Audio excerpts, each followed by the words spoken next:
ನಮಸ್ಕಾರ ಎಲ್ರಿಗೂ, ಹೇಗಿದ್ದೀರಾ? ನೀವು ಚೆನ್ನಾಗಿದ್ದೀರಾ ಅಂತ ನಾನು ಅಂದ್ಕೊಂಡಿದ್ದೀನಿ. ನಾನು ಚೆನ್ನಾಗಿದ್ದೀನಿ. ಡಾಕ್ಟರ್ ಗುರು ಚಾನಲ್ಗೆ ತಮಗೆಲ್ಲ ಆತ್ಮೀಯವಾದಂತಹ ಸ್ವಾಗತ. ನಾನು ಡಾಕ್ಟರ್ ಕವಿತಾ ಮಧುಸೂದನ್, ನಿಮ್ಮ ಫ್ರೆಂಡ್ ಹಾಗೂ ಸ್ನೇಹಿತೆ. ಇತ್ತೀಚೆಗೆ ಒಂದು ಶಾಲೆಯಲ್ಲಿ ಒಬ್ಬರು ಪೇರೆಂಟ್ ಟೀಚರ್ ಬಗ್ಗೆ ತುಂಬಾ ಕೋಪ ಮಾಡಿಕೊಂಡಿದ್ರು.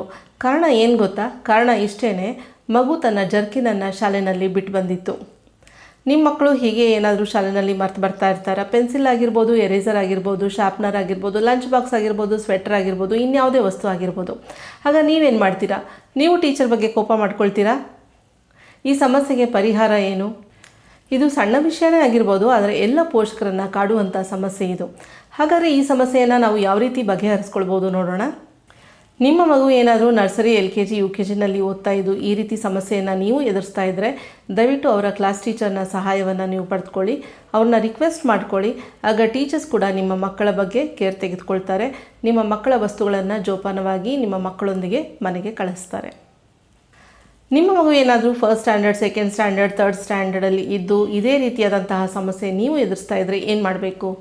ಮಕ್ಕಳಲ್ಲಿ ಜವಾಬ್ದಾರಿಯುತವಾದಂತಹ ಅಭ್ಯಾಸಗಳನ್ನು ನಾವು ಬೆಳೆಸಬೇಕಾಗತ್ತೆ. ಶಾಲೆಯ ಹಿಂದಿನ ದಿನಾನೇ ಸ್ಕೂಲ್ ಬ್ಯಾಗನ್ನು ಯಾವ ರೀತಿ ರೆಡಿ ಮಾಡ್ಕೋಬೇಕು ಅನ್ನೋದನ್ನು ನಾವು ನಮ್ಮ ಮಕ್ಕಳಿಗೆ ಹೇಳ್ಕೊಡ್ಬೇಕು.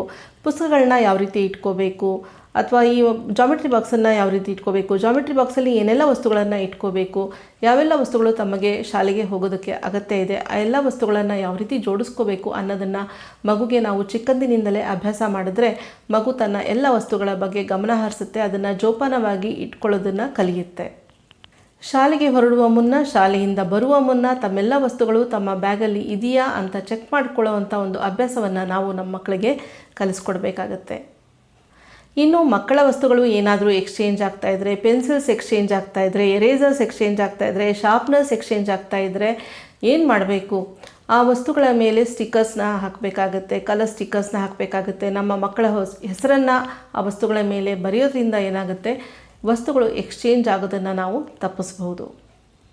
ಇನ್ನು ಮಕ್ಕಳು ಪದೇ ಪದೇ ವಸ್ತುಗಳನ್ನು ಕಳೆದು ಹಾಕ್ಕೊಂಡು ಬರ್ತಾ ಇದ್ದರೆ ಅದರ ಪರಿಣಾಮ ಏನಾಗುತ್ತೆ, ಹಾಗೆಯೇ ಅದರ ಮೌಲ್ಯ ಏನು ಅನ್ನೋದನ್ನು ನಾವು ಮಕ್ಕಳಿಗೆ ಮನವರಿಕೆ ಮಾಡಿಕೊಡ್ಬೇಕಾಗತ್ತೆ.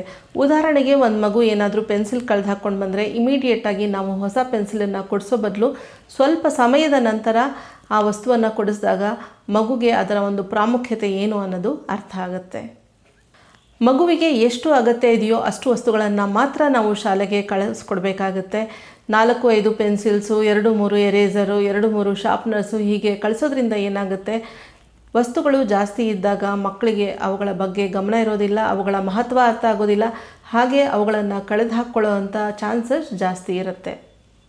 ಹಾಗೆಯೇ ಮಕ್ಕಳು ತಮ್ಮ ವಸ್ತುಗಳನ್ನು ವ್ಯವಸ್ಥಿತವಾಗಿ ಇಟ್ಕೊಳ್ಳೋದನ್ನು ನಾವು ಅವ್ರಿಗೆ ಚಿಕ್ಕಂದಿನಿಂದಲೇ ಅಭ್ಯಾಸ ಮಾಡಿದ್ರೆ ಅವರಲ್ಲಿ ಒಂದು ರೀತಿಯಾದಂತಹ ಶಿಸ್ತಿನ ಭಾವನೆ ಬೆಳೆಯುತ್ತೆ. ತಮ್ಮೆಲ್ಲ ವಸ್ತುಗಳನ್ನು ಅವರು ಜೋಪಾನವಾಗಿ ಇಟ್ಕೊಳ್ಳೋದನ್ನು ಅವರು ಕಲಿತಾರೆ. ಕೊನೆಗೆ ಒಂದು ಮಾತು, ನಮ್ಮ ಮಕ್ಕಳ ಸಮಸ್ಯೆ ಇದ್ದಾಗ ನಾವು ಟೀಚರ್ಸ್ ಬಗ್ಗೆ ಕೋಪ ಮಾಡ್ಕೊಳ್ಳೋದ್ರಿಂದ ನಮ್ಮ ಸಮಸ್ಯೆಗೆ ಪರಿಹಾರ ಸಿಗೋದಿಲ್ಲ. ಇದರ ಬದಲಾಗಿ ನಾವು ಶಿಕ್ಷಕರೊಂದಿಗೆ ಸಮಾಧಾನವಾಗಿ ತಾಳ್ಮೆಯಿಂದ ಮಾತನಾಡಿ ನಮ್ಮ ಸಮಸ್ಯೆನ ಅವ್ರಿಗೆ ಅರ್ಥ ಮಾಡಿಸಿದ್ರೆ ಅವರು ಕೂಡ ತಮಗೆ ಸಾಧ್ಯವಾದಷ್ಟು ಸಹಕಾರವನ್ನು ನಮಗೆ ಕೊಡ್ತಾರೆ.